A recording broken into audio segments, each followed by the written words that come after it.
Yes. അപ്പോൾ ഇന്നത്തെ വീഡിയോയിൽ നമ്മൾ പറയാൻ പോകുന്നത് കേരളത്തിൽ ഉള്ള അതായത് ഗവൺമെൻറ് ആൻഡ് പ്രൈവറ്റ് മെഡിക്കൽ കോളേജസിൽ എത്രത്തോളം സീറ്റുകളുണ്ട് എന്നാണ് നമ്മൾ പറയാൻ പോകുന്നത്. ഇത് കേട്ട് കഴിഞ്ഞാൽ നിങ്ങൾക്ക് മനസ്സിലാവും, നിങ്ങൾക്കൊരു ഏകദേശം മാർക്ക് വെച്ച് ഏകദേശം എത്രത്തോളം റാങ്ക് വെച്ചിട്ട് നിങ്ങൾക്ക് ഈ കോളേജസിൽ സീറ്റ് കിട്ടാൻ സാധ്യതയുണ്ടോ, കേരളത്തിൽ നമുക്ക് ആഗ്രഹിക്കാൻ പറ്റുമോ, ഇനി അതല്ല നമ്മൾ വേറെ സംസ്ഥാനങ്ങളിലേക്ക് നോക്കേണ്ടി വരുമോ എന്നൊക്കെ നിങ്ങൾക്ക് എന്ത് ചെയ്യാം, ഈ ഒരു വീഡിയോയിൽ നിങ്ങൾക്ക് അറിയാൻ പറ്റും കേട്ടോ. So total number of government colleges plus private colleges ആണ് നമ്മൾ പറയാൻ പോകുന്നത്. പ്രൈവറ്റ് എന്ന് ഉദ്ദേശിക്കുന്നത് സെൽഫ് ഫിനാൻസിങ് കോളേജസ്, അതായത് നിങ്ങൾ ഫീസ് അങ്ങോട്ട് കൊടുത്തുകൊണ്ട് പഠിക്കുന്ന കോളേജസിനെ കുറിച്ചും നമ്മൾ എന്ത് ചെയ്യുന്നുണ്ട്, പറയുന്നുണ്ട്. അപ്പോൾ ഇതിലുള്ളൊക്കെ complete total number of seats in all these colleges ആണ് നമ്മൾ പറയാൻ പോകുന്നത്. സോ ആദ്യം ഗവൺമെൻറ് മെഡിക്കൽ കോളേജ് കോഴിക്കോട്, അതായത് കേരളത്തിൽ MBBS സീറ്റ് ആഗ്രഹിക്കുന്ന എല്ലാവരുടെയും ഒരു ഫസ്റ്റ് പോയിന്റ്, അതായത് ഫസ്റ്റ് ഓപ്ഷനാണ് എന്ത്, government medical college Kozhikode. Kozhikode നമുക്ക് വരുന്നത് ഏകദേശം 250 സീറ്റ്സ് ആണ് കേട്ടോ. 250 സീറ്റ്സ് ആണ് കോഴിക്കോട് മെഡിക്കൽ കോളേജസിൽ വരുന്നത്. അതേപോലെ അടുത്തത് ട്രിവാൻഡ്രം മെഡിക്കൽ കോളേജാണ്. അതായത് ഏറ്റവും കൂടുതൽ സീറ്റുകൾ ഉള്ളത് ഒന്ന് കോഴിക്കോടും ഒന്ന് ട്രിവാൻഡ്രവും ആണ്. ട്രിവാൻഡ്രത്ത് നമുക്ക് വരുന്നതും ഇതേപോലെ 250 സീറ്റ്സ് ഉണ്ട്. അത് കഴിഞ്ഞ് പിന്നെ കോട്ടയത്താണ് വരുന്നത്, കോട്ടയം, തൃശ്ശൂർ, ആലപ്പുഴ. ഈ 3 മെഡിക്കൽ കോളേജസിൽ നമുക്ക് വരുന്നത് 175 സീറ്റുകളാണ്, 175 സീറ്റ്സ് ആണ്. അതേപോലെ ഇനി കുറച്ച് സീറ്റുകൾ കുറവാണ്, അതായത് കണ്ണൂർ, മഞ്ചേരി, കൊല്ലം, എറണാകുളം, പാലക്കാട്, പത്തനംതിട്ട, ഇടുക്കി, തൃശ്ശൂർ, തൃശ്ശൂർ ഇതില്ല കേട്ടോ, ഇടുക്കി വരെ. ഓക്കെ, അതായത് യെസ് നമ്മളുടെ ഇവിടെ ചെറിയൊരു വ്യത്യാസം ഉണ്ട്, അതായത് 110 സീറ്റുകളുണ്ട്. അപ്പോൾ കണ്ണൂർ വരുന്നത് 100 സീറ്റ്സ് ആണ്, മഞ്ചേരി ഉള്ളത് 110 സീറ്റുകളാണ്, കൊല്ലത്ത് വരുന്നത് 110 ആണ്, എറണാകുളത്ത് വരുന്നത് 110 ആണ്, പാലക്കാട് 100, അതേപോലെ തന്നെ പത്തനംതിട്ട 100. അപ്പോൾ ഇത്രയും total number of government medical കോളേജസും ഇത്രയും സീറ്റ്സും ആണ് എന്ത്, നമുക്ക് കേരളത്തിൽ ഗവൺമെൻറ് മെഡിക്കൽ കോളേജസിൽ വരുന്നൊരു സീറ്റ് ഉള്ളത്. അപ്പം നിങ്ങളുടെ റാങ്ക് ഏകദേശം എത്ര ആയിരിക്കും നിങ്ങൾക്ക് നോക്കിയാൽ മനസ്സിലാവും. നിങ്ങൾക്ക് കേരളത്തിൽ മെഡിക്കൽ കോളേജസിൽ ഗവൺമെൻറ് മെഡിക്കൽ കോളേജിൽ കിട്ടാൻ സാധ്യതയുണ്ടോ എന്ന് നമുക്ക് എന്ത് ചെയ്യാം, നമ്മളുടെ മാർക്ക് വെച്ചിട്ട് നമുക്ക് ഗസ് ചെയ്യാൻ പറ്റും കേട്ടോ. അതായത് ടോട്ടൽ നമ്പർ ഓഫ് സീറ്റ്സ് വെച്ചിട്ട് നിങ്ങൾ നോക്കിയാൽ മതി.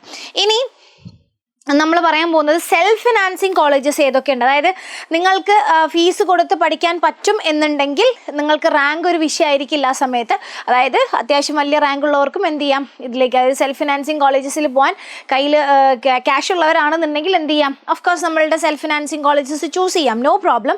അപ്പോൾ അതിലേക്ക് പോകണമെന്നുണ്ടെങ്കിൽ അവിടെയുള്ള ഏതൊക്കെയാണ് നമുക്കിവിടെയുള്ള സെൽഫ് ഫിനാൻസിങ് കോളേജസ്, അതേപോലെ അവിടുത്തെ നമ്പർ ഓഫ് സീറ്റ്സും ആണ് ഇനി നമ്മൾ പറയാൻ പോകുന്നത് കേട്ടോ. സോ ആദ്യം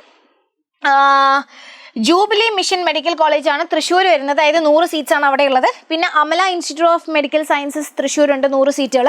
അതുപോലെ Malankara Orthodox Syrian Church medical colleges ഉണ്ട്, 100 സീറ്റുകളാണ് അവിടെയും വരുന്നത്. പിന്നെ വരുന്നത് Pushpagiri Institute of Medical Science ആണ് ട്രിവാൻഡ്രത്ത്, അതും 100 സീറ്റുകളാണ് വരുന്നത് കേട്ടോ. ഇനിയുള്ളത് MES മെഡിക്കൽ കോളേജ് പെരിന്തൽമണ്ണ മലപ്പുറത്തുള്ളത്, 150 സീറ്റുകളാണ് MESലുള്ളത്. Believers Church medical college hospital Thiruvalla 100 ആണ്. അതേപോലെ ശ്രീ ഗോകുലം മെഡിക്കൽ കോളേജ് വെഞ്ഞാറമൂട്, അത് 150. Travancore medical college Kollam 150 seats ഉണ്ട്. മലബാർ മെഡിക്കൽ കോളേജ് കോഴിക്കോടുള്ള മലബാർ മെഡിക്കൽ കോളേജിൽ 200 സീറ്റ്സ് വരുന്നുണ്ട്. KMCT മെഡിക്കൽ കോളേജ് അതും കോഴിക്കോടാണ്, 150 സീറ്റുകളുണ്ട്.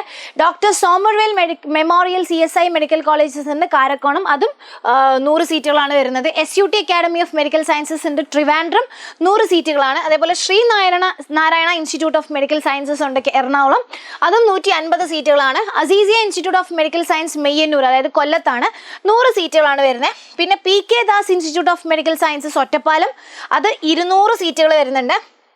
കരുണ മെഡിക്കൽ കോളേജ് വിലയോടി പാലക്കാട്, അത് 100 സീറ്റുകളാണ്.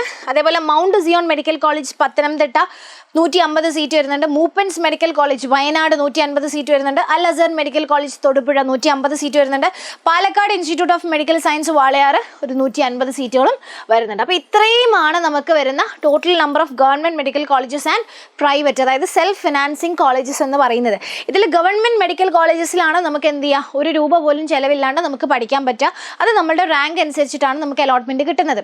ഓൾ ഇന്ത്യ കോട്ടയിൽ 15% എന്ത് ചെയ്യുന്നത്, ഈ പറഞ്ഞ എല്ലാ മെഡിക്കൽ കോളേജുകളിലും, അതായത് കേരളത്തിലെ എല്ലാ മെഡിക്കൽ കോളേജുകളിലും ഗവൺമെൻറ് ആവട്ടെ സെൽഫ് ഫിനാൻസിങ് ആവട്ടെ, ഈ കോളേജുകളെല്ലാം 15% സീറ്റ് എന്ത് ചെയ്തിട്ടുണ്ട്, ഓൾ ഇന്ത്യ കോട്ട റിസർവ്ഡ് ആണ്. അതായത് എവിടെയുള്ള കുട്ടികൾക്ക് വേണമെങ്കിലും അപ്ലൈ ചെയ്യാം. ഓക്കെ, അപ്പോൾ ഇതിൻ്റെ ബാക്കി സീറ്റ്സിലേക്ക്, അതായത് ഓൾ ഇന്ത്യ കോട്ട കഴിഞ്ഞിട്ടുള്ള സീറ്റുകളിലേക്ക് അതായത് സെൽഫ് ഫിനാൻസിങ് കോളേജസിൻ്റെ കേസാണ് പറയുന്നത് കേട്ടോ.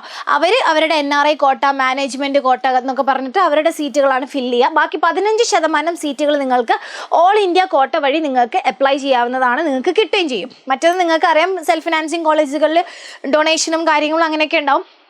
ഇത് നിങ്ങൾക്ക് ഓൾ ഇന്ത്യ കോട്ട വഴി അപ്ലൈ ചെയ്യാവുന്നതാണ്. അതായത് ഏകദേശം ഒരു 6 ലക്ഷം മുതൽ 25 ലക്ഷം വരെയാണ് ഇതിലൊക്കെ ഓരോ ഇയർലി ഫീസ് വരുന്നത്. അത് അഫോർഡ് ചെയ്യാൻ പറ്റുന്നവരാണെന്നുണ്ടെങ്കിൽ ഉറപ്പായിട്ടും നിങ്ങൾ എന്ത് ചെയ്തോ, സെൽഫ് ഫിനാൻസിങ് കോളേജസിലേക്ക്, നല്ല സെൽഫ് ഫിനാൻസിങ് കോളേജസ് സെലക്ട് ചെയ്തിട്ട് അവിടെ പോയി പഠിച്ചാലും മതി, ഒരു പ്രശ്നമില്ല കേട്ടോ. അപ്പോൾ ഫീസ് അഫോർഡ് ചെയ്യാൻ പറ്റുന്നവരാണെന്നുണ്ടെങ്കിൽ സെൽഫ് ഫിനാൻസിങ് കോളേജസിലേക്ക് പോവുക. ഇനി നിങ്ങൾക്ക് കീമോ വഴി, അതായത് കേരള റാങ്ക് ലിസ്റ്റ് വഴി നിങ്ങൾക്ക് എന്ത് ചെയ്യാം, 85% സീറ്റുകളിലേക്ക് നിങ്ങൾക്ക് എന്ത് ചെയ്യാൻ പറ്റും, ഗവൺമെൻറ് മെഡിക്കൽ കോളേജസിൽ നമുക്ക് അപ്ലൈ ചെയ്യാൻ പറ്റും. ബാക്കി 15% നമുക്ക് ഓൾ ഇന്ത്യ കോട്ട ഫില്ലിംഗ് സീറ്റ്സ് ആണ്. അപ്പോൾ അതിലേക്ക് എല്ലാവർക്കും അപ്ലൈ ചെയ്യാൻ പറ്റും. മറ്റ് സംസ്ഥാനങ്ങളിലുള്ളവർക്കൊക്കെ എന്ത് ചെയ്യാം, അപ്ലൈ ചെയ്യണം. അപ്പോൾ ഇതാണ് നമ്മുടെ കേരളത്തിലെ ഗവൺമെൻറ് മെഡിക്കൽ കോളേജസുകളും അതേപോലെ തന്നെ സെൽഫ് ഫിനാൻസിങ് കോളേജുകളുടെയും ലിസ്റ്റ് വരുന്നത്. ഇതുമായിട്ട് ബന്ധപ്പെട്ടിട്ട് നിങ്ങൾക്ക് ഇനി എന്തെങ്കിലും വീഡിയോസ് എക്സ്ട്രാ വേണമെന്നുണ്ടെങ്കിൽ, ഏതെങ്കിലും കണ്ടന്റിൻ്റെ പേരിൽ നിങ്ങൾക്ക് ഏതെങ്കിലും ഡൗട്ട്സുകളോ കാര്യങ്ങളൊക്കെ ഉണ്ടെന്നുണ്ടെങ്കിൽ നമ്മളുടെ കമൻറ്റ് ബോക്സിൽ നിങ്ങൾക്ക് കമൻറ്റ് ചെയ്യാം. നിങ്ങൾക്ക് ഏതെങ്കിലും പ്രത്യേകിച്ച് ഇന്ന ടോപ്പിക്കിൻ്റെ മുകളിൽ ഒരു വീഡിയോ വേണമെന്നുണ്ടെങ്കിൽ അത് നിങ്ങൾ റിക്വസ്റ്റ് ചെയ്ത് കഴിഞ്ഞാൽ നമ്മൾ അതിൻ്റെ വീഡിയോ ചെയ്ത് തരുന്നതായിരിക്കും. അപ്പോൾ നിങ്ങൾക്ക് എന്തെങ്കിലും സജഷൻസും കാര്യങ്ങളൊക്കെ ഉണ്ടെങ്കിൽ താഴെ കമൻറ്റ് ബോക്സിൽ അറിയിക്കാം. അതേപോലെ നിങ്ങളുടെ ഫ്രണ്ട്സിന്, ഇത് അറിയാത്ത നിങ്ങളുടെ ഫ്രണ്ട്സ് ഉണ്ടെന്നുണ്ടെങ്കിൽ വീഡിയോ അവർക്ക് ഷെയർ ചെയ്ത് കൊടുക്കുക. നമ്മുടെ ചാനൽ ആരെങ്കിലും സബ്സ്ക്രൈബ് ചെയ്യാത്തവരുണ്ടെന്നുണ്ടെങ്കിൽ പ്ലീസ് ഡു സബ്സ്ക്രൈബ്. കാരണം ഇതുപോലത്തെ ഒരുപാട് കണ്ടന്റ് ഇനിയും നിങ്ങളെ വെയിറ്റ് ചെയ്യുന്നുണ്ട്. So stay tuned, stay there.